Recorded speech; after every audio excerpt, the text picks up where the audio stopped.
Folks, in New York City, a grand jury has formally indicted the white man who killed a black man on a New York City subway station there. Daniel Penny has been indicted. He's a former Marine. He's been indicted for killing of this young man, of course, Jordan Neely. Daniel Penny has been indicted. Now, we do not know the actual charges, okay? But we do know that Penny was facing second-degree manslaughter charges. And of course, the Manhattan DA's office believed that they had enough evidence to actually indict him on second-degree manslaughter charges. That took place on May 1st. I want to go back to my panel here. Scott, this is, look, you've been a prosecutor, defense attorney. All right, here you got this case here, Scott. We got video of it. They say, oh, we felt threatened. Some people thought this man had a gun. He did not. He literally gets choked to death on the train. At what point, frankly, do you go from, detaining someone, meaning just holding them down, to literally choking the life out of them? Well, what was he trying to do? A citizen's arrest of some kind, like it was Andy Griffith's show? I mean, think about it. And you look at the video. The deceased was not fighting anyone. You ever rode the subway in New York, Roland? Anybody on the show? I rode the subway for 5 years as a prosecutor. If I held down every individual that got on and started singing and dancing or performing or complaining about their life or giving a political or civil rights speech, thousands of us would be committed if we touched that individual or held them down and what have you. Look at this video. This person is not even resisting. And who is the defendant who decides to take it on himself to be the hero where no one is being injured whatsoever? Scott, his attorneys say, Mr. Neely had been aggressively threatening Daniel, and he acted to protect others and themselves as a result of this. But when he grabbed him, how come there wasn't a fight? And you walked up behind him, from what the report says that I've read, and then when you grab him and take him down, and he's not resisting, so now you made the first contact, right? He hadn't done anything to you, hadn't said anything to you, and even if he had, he still hasn't touched you. Force must be met with force under New York law. This isn't stand your ground. This guy was homeless and had mental challenges, if you will. And I am telling you, they probably indicted him on second-degree manslaughter. But New York has had this subway issue before, 30-plus years ago, when Bernie Goetz shot some young toughs.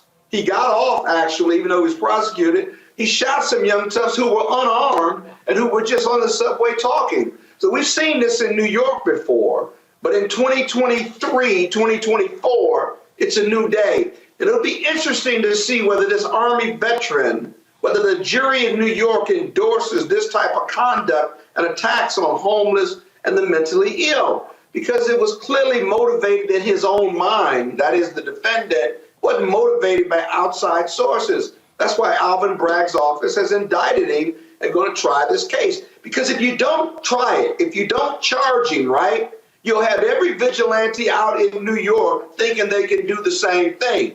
This is as much policy as it is righteousness in what the resources of the DA's office and prosecutors ought to be doing. The thing here, Larry, that is just outlandish to me. All of these folks, let me just go ahead and say it, it's a whole bunch of white conservative people. They have given upwards of $2 million to this guy's defense fund. You've had some fools say, oh, the governor should pardon this man. These people, there's a segment of the population in this country who believes that you could just easily kill somebody who's homeless. You could just kill somebody. It don't matter. I mean, the callous disregard that you see from a lot of these people is evident in this case. Anti-blackness, we talk about all the time. That's all it is. And we see that sentiment increasing. So as an example, we saw this murder on the subway train. Let's compare it to somebody who was an insurrectionist and entered the U.S. Capitol and tried to break through a door or a window and was told to stop and was shot and killed. We see how people are treated differently. And this is just another example. And once again, Black people, it's like we have to be perfect all the time. And even in those situations, our lives are in our lines. The other thing, Roland, is, we've had to talk about this idea of Black Lives Matter. This is an example broader about that conversation about why Black Lives Matter. Because we're unfairly treated.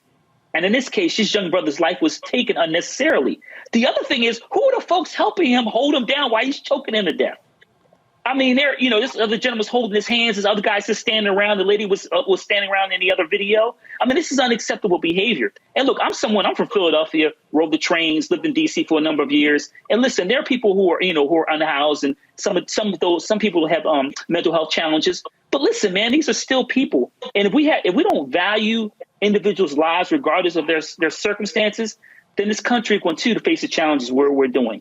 And I'm hope that justice prevails and this gentleman is not only indicted, but he goes to jail and hopefully for the rest of his life, for taking his young brother's life. Rebecca.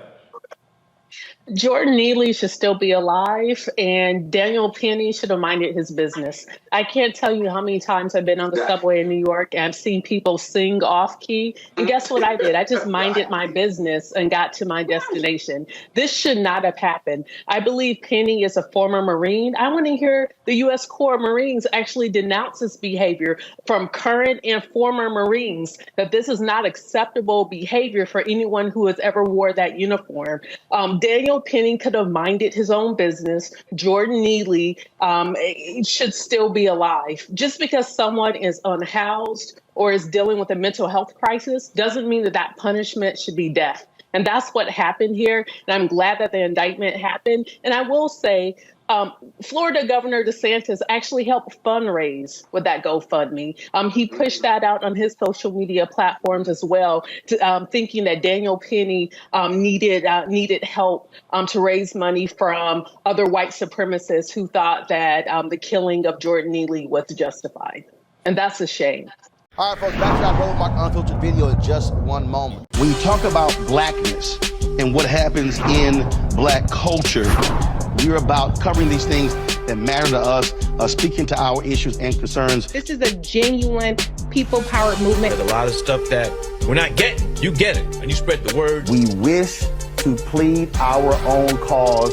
Too long have others spoken for us. We cannot tell our own story if we can't pay for it. This is about covering us. Invest in Black-owned media. Your dollars matter. We don't have to keep asking them to cover our stuff. So please support us in what we do, folks.